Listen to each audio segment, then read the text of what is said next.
A Iara é uma lenda do folclore brasileiro, sendo também muito conhecida como Mãe d'Água. A lenda, muito conhecida na região norte do Brasil, fala de uma sereia que possui parte do corpo em forma de mulher e a outra parte do corpo em forma de peixe. A Iara tem sua casa no fundo do rio, possuindo grande beleza e riqueza. A Iara é uma das lendas mais tradicionais do folclore brasileiro. Na lenda, Iara usava desses atributos para atrair homens que passavam perto de seus domínios. Além da riqueza e da beleza, ela também usava da sua bela voz para atraí-los. Os que fossem seduzidos eram levados para a residência dela, localizada nas profundezas das águas, e não eram mais vistos. Na lenda indígena, conta-se que a Iara era filha de um pajé e era bastante famosa por ser uma exímia guerreira. As qualidades de Iara despertavam a inveja alheia, fazendo com que ela fosse vítima de seus irmãos, que se uniram para matá-la. Durante a emboscada, Iara resistiu e, na luta, matou todos os seus irmãos. Em seguida, ela fugiu, temendo que seu pai reagisse mal ao que tinha acontecido.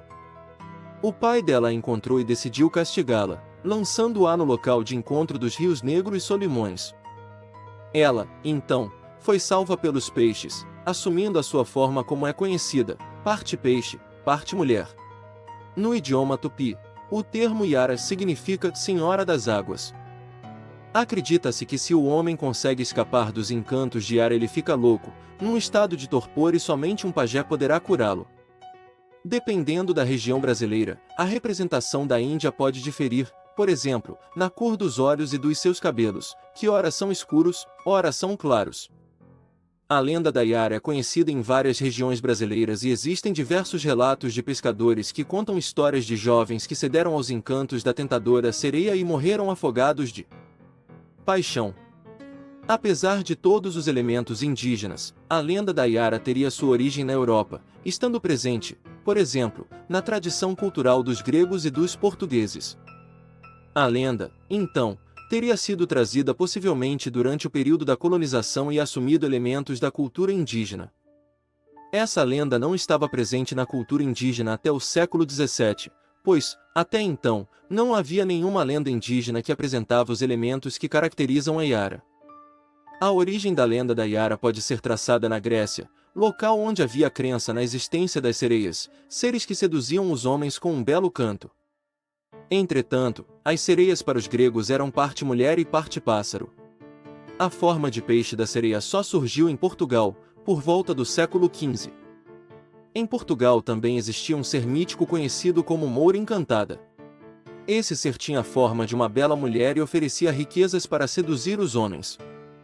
Acreditava-se que as mouras encantadas eram filhas de reis e príncipes mouros que protegiam as riquezas que eles deixaram para trás. Elas cantavam com o intuito de seduzir um homem que quebrasse o encanto que as prendia nessa condição.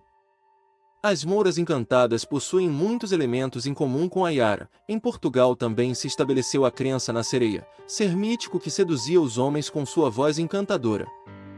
Essa lenda, trazida ao Brasil pelos portugueses, teria sido relacionada pelos próprios portugueses com algumas lendas indígenas.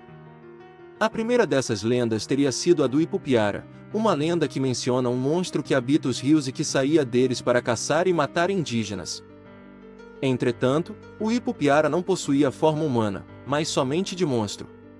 O Ipupiara, no entanto, não possuía nada em comum com Iara, além de ambos residirem no rio. Essa associação da Iara com o Ipupiara foi realizada pelos portugueses e só foi possível pelo desconhecimento que eles tinham da cultura indígena. Outra lenda indígena que foi associada com a Iara foi a da Cobra Grande, também conhecida como Goiúna. A Cobra Grande era uma cobra negra que habitava os rios, perseguindo os homens que ousassem cruzar os seus domínios. Não tinha forma humana e também não seduzia homem algum. Outra forma de enxergar essas relações é entender que a Iara pode ter se formado a partir da junção dessas diferentes lendas. A sereia portuguesa já era uma adaptação da sereia grega e, chegando aqui, outras lendas, como a do Ipupiara e do Goiúna, podem ter fornecido elementos que resultaram na Iara. Muitos também entendem que a Iara possui elementos da cultura africana a partir da relação dela com a orixá Iemanjá.